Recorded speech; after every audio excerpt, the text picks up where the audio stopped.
महाभारत सिर्फ राज्य पाने की लड़ाई के लिए नहीं हुआ था। ये तो एक जटिल युद्ध था जिसमें कई कारण शामिल थे, जिनमें से कुछ प्रमुख हैं। पांडवों को, जो पांडु के पुत्र थे, को राज्य का असली हकदार माना जाता था, लेकिन उनके चचेरे भाई कौरवों ने राज्य हथियाने की कोशिश की। दुर्योधन, कौरवों का सबसे बड़ा भाई, युधिष्ठिर, पांडवों के सबसे बड़े भाई, से बहुत जलता था। ये जलन ही युद्ध का एक बड़ा कारण बनी। महाभारत को धर्म की स्थापना और अधर्म के विनाश का भी प्रतीक माना जाता है। पांडवों को धर्म का प्रतिनिधि माना जाता था, जबकि कौरवों को अधर्म का। भगवान श्री कृष्ण ने युद्ध को टालने के लिए बहुत प्रयास किए, लेकिन दुर्योधन नहीं माना। युद्ध में कई पात्रों के अपने स्वार्थ भी शामिल थे। कुछ बदला लेना चाहते थे, तो कुछ को युद्ध से धन या शक्ति की प्राप्ति की आशा थी। महाभारत हमें बताता है कि लालच, ईर्ष्या और द्वेष किस तरह से विनाश का कारण बन सकते हैं। कौरवों के षड्यंत्रों के चलते पांडवों को जुए में अपना सब कुछ हारना पड़ा, अपना राज्य, धन दौलत और यहाँ तक कि द्रौपदी को भी। द्रौपदी के अपमान और कौरवों के अत्याचारों को सहते हुए पांडवों को 13 साल का वनवास और 1 साल का अज्ञातवास भोगना पड़ा।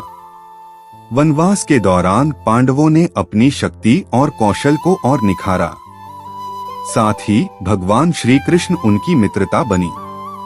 अज्ञातवास के दौरान पांचाल देश की राजकुमारी द्रुपद की पुत्री शिखंडी के वेश में रहते हुए अर्जुन ने द्रुपद के पुत्र धृष्टद्युम्न को जीता और पांचाल का सहयोग प्राप्त किया। जब अज्ञातवास का समय पूरा हुआ, पांडवों ने अपना खोया हुआ राज्य वापस मांगा, लेकिन दुर्योधन ने उन्हें एक गांव भी देने से इनकार कर दिया।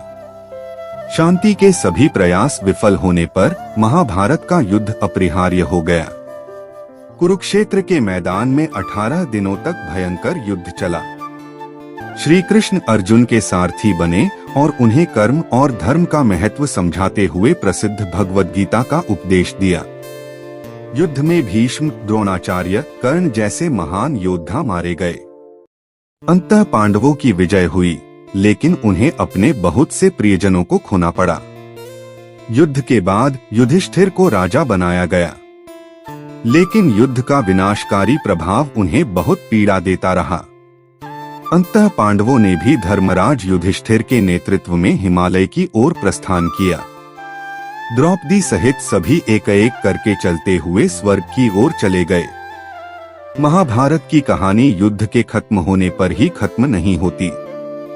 युद्ध के बाद भी कई महत्वपूर्ण घटनाएं घटती हैं। आइए आगे बढ़ते हैं। पांडवों को युद्ध में विजय तो मिली, लेकिन उन्हें अपने सगे संबंधियों और मित्रों को खोने का गहरा शोक था। युधिष्ठिर को लगातार इस विनाशकारी युद्ध का बोझ सताता रहा। युधिष्ठिर धर्म स्थापना के लिए और अपने पितरों को शांति दिलाने के लिए अश्वमेध यज्ञ करना चाहते थे। श्री कृष्ण के मार्गदर्शन में यज्ञ की तैयारियां शुरू हुई। अर्जुन को विजय पताका लेकर चारों दिशाओं में विजय प्राप्त करने के लिए भेजा गया।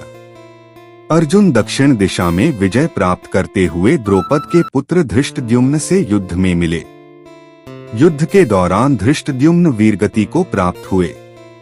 इस खबर से दुखी होकर द्रौपदी अर्जुन को कोसने लगी।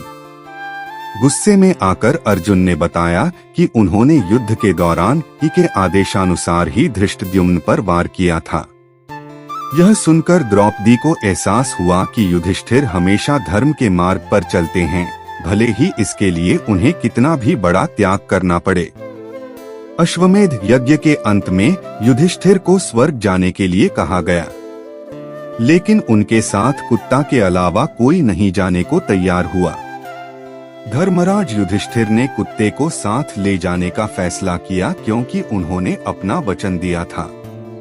स्वर्ग पहुंचने पर उन्हें बताया गया कि कुत्ता दरअसल यमराज थे, उनकी धर्मनिष्ठा की परीक्षा लेने के लिए आए थे। अंततः युधिष्ठिर यमलोक से मुक्त होकर स्वर्गलोक जाते हैं।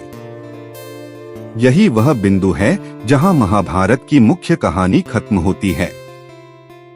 महाभारत हमें कर्तव्य, धर्म, त्याग और युद्ध के विनाशकारी परिणामों के बारे में बहुत कुछ सिखाती है।